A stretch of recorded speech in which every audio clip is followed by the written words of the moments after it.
sur le plateau de Télématin et on accueille Bintili Diallo. Bonjour Bintili. Bonjour Bintili. On va parler musique. Oui. Bonsoir, bonsoir. Ah, c'est le rêve. Mais oui. Bonsoir Paris. C'est ce soir la 67e édition de l'Eurovision, célèbre concours de chant, et on va parler des victoires françaises parce qu'il y en a eu. Exactement. Juste, je vous rappelle que ce soir ça se passe à Liverpool, que notre représentante c'est Lazara, vous le savez, qui nous chante sa chanson évidemment qu'on va entendre et voir. Notre Québécoise qui roule les airs comme personne et qui est entrée dans le top 3 des bookmakers il y a quelques jours avant d'en ressortir. Mais bon, assez vite, mais j'ai quand même envie, Adrien, d'espérer un podium. Oui, je pense qu'elle peut y être en tous les cas parce que sa prestation a été très applaudie. J'ai vu ça sur les réseaux sociaux. Hier en tous les cas, les sur répétitions. la répétition générale. Ouais.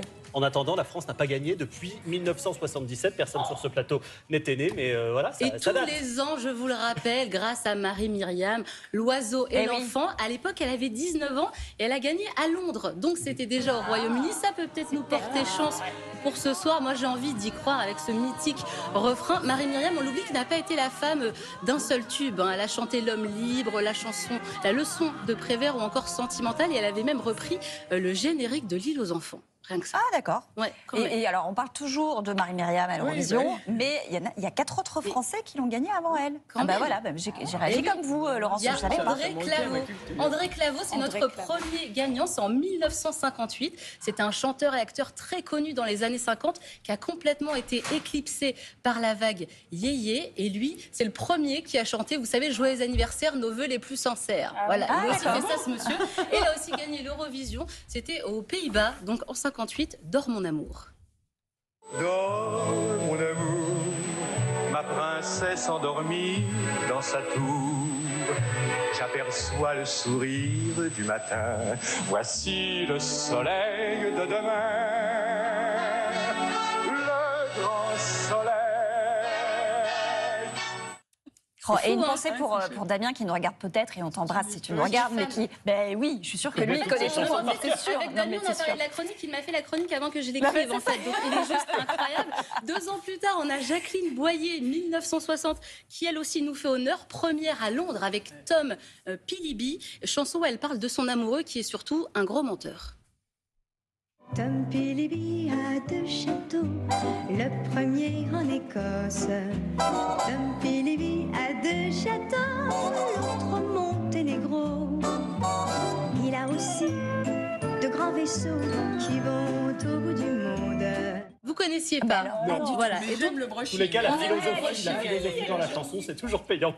Exactement. Et surtout, elle cartonne tellement que c'est le premier tube de l'Eurovision qui devient un tube européen. Elle a carrément enregistré la chanson en allemand. Elle a fait une carrière en Allemagne. Et pour l'anecdote, son père était aussi chanteur. Il s'appelait Jacques Pils. Et lui, il est arrivé dernier à l'Eurovision l'année juste avant.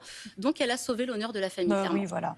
Une décennie victorieuse donc pour la France, car 2 ans après, on ramenait à nouveau la coupe à la maison, ou la couronne, parce qu'on sacre quand même les rois de la chanson. Exactement, et avec encore une chanson d'amour, cette fois c'est Isabelle Aubray. On est en 1962 au Luxembourg et elle nous chante un premier amour. Et moi qui t'ai perdu, que je fais de plus,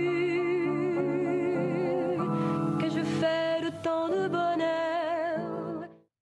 Alors, oui. Vous la connaissiez celle-ci visiblement. Ah oui, puis elle Donc, fait une moi, séquence. toujours pas. Isabelle Aubray, elle est connue. Oui, Isabelle Aubray. Moi, j'ai appris quelque chose avec Isabelle Aubray. Je ne savais pas, on pouvait participer plusieurs fois au concours. Donc, elle a représenté la France 6 ans plus tard et elle a fini 3e, ce qui est quand même pas rien pour une deuxième fois. Oui. C'est le cas dans le concours de cette année, puisque la Suédoise a déjà gagné l'Eurovision il y a quelques années, la représentante pour cette année, qui est d'ailleurs favorite. Vous êtes super calés. Il sait tout. Oui. Il sait tout. Vous Ça n'est pas suivez écrit sur l'Eurovision. l'affiche. On termine. Alors, il manquait une victoire, donc on va terminer avec la dernière. C'est une victoire française, mais alors partagée cette fois-ci. Victoire partagée, 1969, c'est Frida Bocara qui gagne à Madrid avec Un jour, un enfant. Je vous explique pourquoi cette victoire est un peu contestée après. Un jour se lèvera sur 3 branches de lilas qu'un enfant regardera comme un livre d'images. Donc, on le disait, une victoire ex aequo avec 3 pays, le Royaume-Uni, l'Espagne et les Pays-Bas. Ils ont tous reçu le même nombre de points. Pardon, ouais, c'est l'école des fans. Complètement. Donc, c'est une quadruple victoire qui n'a pas du tout plu aux autres nations qui ont carrément demandé à ce qu'on change le règlement pour que ça n'arrive plus jamais. Bon, tout ça pour vous dire qu'on a déjà gagné. Donc, c'est possible. Je voulais juste vous rappeler qu'on n'est quand même pas très cool parce qu'on oublie que Barbara Pravi, 2021, deuxième place quand même. Donc, on est passé pas loin. Donc, je sens qu'on va y arriver. Juste pour vous dire aussi que l'ancien patron des divertissements de France 2 a quand même dit il y a quelques jours qu'on lui a demandé pendant des années de ne pas gagner l'Eurovision parce que organiser l'Eurovision, c'est entre 20 et 25 millions d'euros. Un argent que les chaînes n'ont pas forcément. Donc, force à Lazara pour ce soir. Et je vous conseille le podcast Euromania. Pour vous amuser d'ici ce soir, ça parle des fans français de l'Eurovision. La communauté de fans, évidemment, très présente, très active sur les réseaux sociaux. Merci beaucoup, Bintili. L'Eurovision, c'est ce soir à 21h sur France 2, bien évidemment. Dans quelques